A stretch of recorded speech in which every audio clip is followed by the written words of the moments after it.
ఎక్కడ చూసినా ట్రస్ట్‌లెస్ కేక్ అంటున్నారు కదా! అదెలా చేయాలో చెప్పేస్తా చూడండి.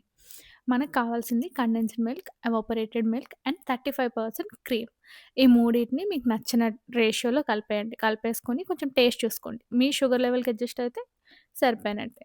తర్వాత మనకు కావాల్సింది లేడీ ఫింగర్స్. ఒకవేళ మీకు గాని లేడీ ఫింగర్స్ దొరకకపోతే మీరు కేక్ గూడా బేక్ చేసుకొని యూజ్ చేయొచ్చు. మాకైతే కేక్ బేక్ చేసేంత టైం లేదు. సో, నేనైతే ఈ లేడీ ఫింగర్స్‌ని యూజ్ చేస్తున్నాను. ఇవి కొంచెం మన బ్రిటానియా రస్క్ ఉంటది గదా! అలా ఉంటాయి.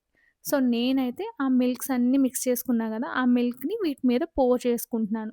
కొంచెం ఎక్కువగానే వేసుకోవాలి. సో దట్ అవి అదంతా అబ్జర్వ్ చేసుకొని మెత్తగా అవుతాయన్నమాట. ఆ తర్వాత నేను క్రీమ్ జేసుకుంటున్నాను. ఇదైతే సేమ్ పేస్ట్రీ క్రీమ్. అదే మనం ఏదైతే 35% క్రీమ్ యూజ్ చేసామో అదే క్రీమ్ వేసుకొని, అందులో కొంచెం షుగర్ పౌడర్ వేసుకుంటున్నాను. నేనైతే ఐసింగ్ షుగర్ యూజ్ చేశా ఇక్కడ. మీరు కావాలనుకుంటే నార్మల్ షుగర్ పౌడర్ కూడా వేసుకోవచ్చు. నేనైతే హ్యాండ్ బ్లెండర్ యూజ్ చేసి ఫుల్‌గా విప్ చేసుకున్నాను. లాస్ట్‌లో ఒక teaspoon of vanilla essence వేసుకుంటే ఫ్లేవర్ చాలా బావుంటుంది. ఇంకా మనం విప్ చేసుకున్న క్రీమ్‌ని ఫుల్‌గా దాని మీద స్ప్రెడ్ చేసుకోవాలనమాట. ఆల్రెడీ అవి మిల్క్‌ని అబ్జర్వ్ చేసుకొని ఉంటాయి లేడీ ఫింగర్స్. సో, దాని మీద క్రీమ్‌ని ఫుల్‌గా స్ప్రెడ్ చేసేసి, మళ్ళీ లేడీ ఫింగర్స్‌ని పైన పేర్చేయాలి. దాని తర్వాత సేమ్ రిపీట్ చేయాలి ప్రాసెస్. మీకు 2 లేయర్స్ ఒస్తది ఇలా చేస్తే.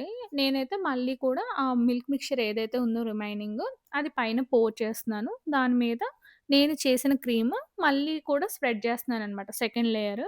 మీకు కావాలి అనుకుంటే కొంచెం ఇంకా బ్యూటిఫుల్‌గా కనిపించాలి ఇది అనేసంటే మీరు కొంచెం ఫ్రూట్స్ చాకో చిప్స్ అలాంటివి ఏది కావాలంటే అది వేసుకోవచ్చు. కావాలంటే డ్రై ఫ్రూట్స్ కూడా దీని మీద వేసుకోవచ్చనమాట బావుంటుంది.